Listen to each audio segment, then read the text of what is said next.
A submersible pump, also called an electric submersible pump, is a pump that can be fully submerged in water and the motor is coupled close to the body of the pump.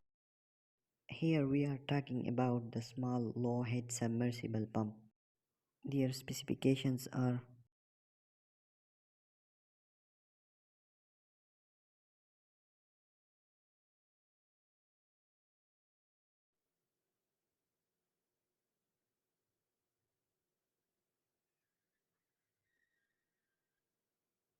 a submersible pump pushes water to the surface by converting rotary energy into kinetic energy and to pressure energy.